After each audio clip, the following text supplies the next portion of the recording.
সুপ্রিয় দর্শক, আসসালামু আলাইকুম।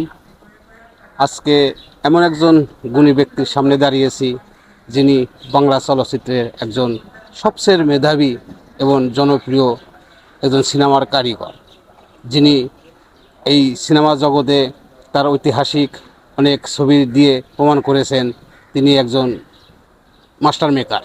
আর এই মাস্টার মেকার আজকের গুণী পরিচালক জনাব মুস্তফা রহমান বাবু। আজ বাবু সাহেবের সাথে দুটি কথা বলবো। কেমন আছেন? ভালো, ইনশাল্লাহ।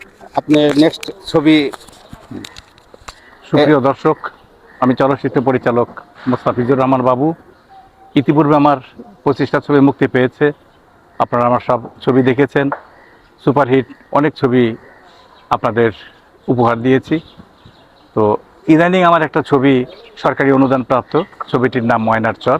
এই ছবিটি আমি কমপ্লিট করে অলরেডি আমার সচিবালয়ে জমা দিয়েছি। এই ছবিটা খুব তাড়াতাড়ি ছাড়পত্র পেলে সেন্সার হয়ে যাবে।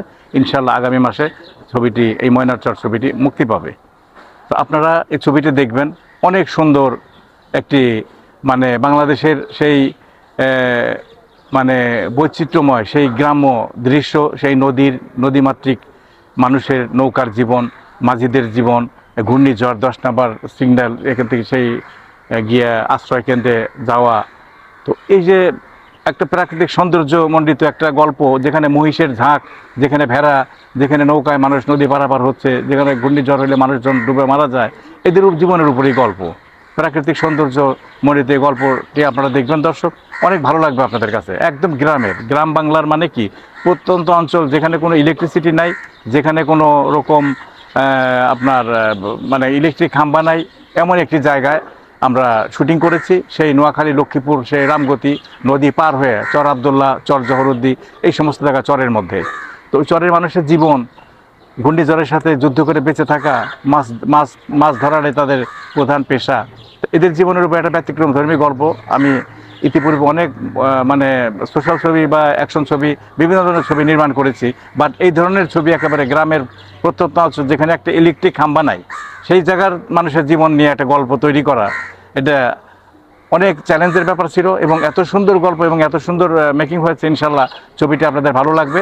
তো আশা করি সামনের মাসে ছবিটি মুক্তি পাবে। তো দর্শক পর্যন্ত আপনারা হলে গিয়ে ছবিটি দেখবেন, এটা আপনাদের কাছে আমার প্রত্যাশা। আর ছবির গান দেখলে তো আপনাদের অনেক ভালো লাগবে।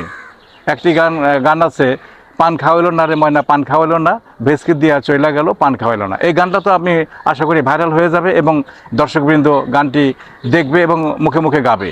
তো যাই হোক, আপনারা এই ছবিটি হলে গিয়ে দেখবেন, এই প্রত্যাশা রাখি আপনাদের কাছে। আপনারা বেশি বেশি বাংলা ছবি দেখবেন।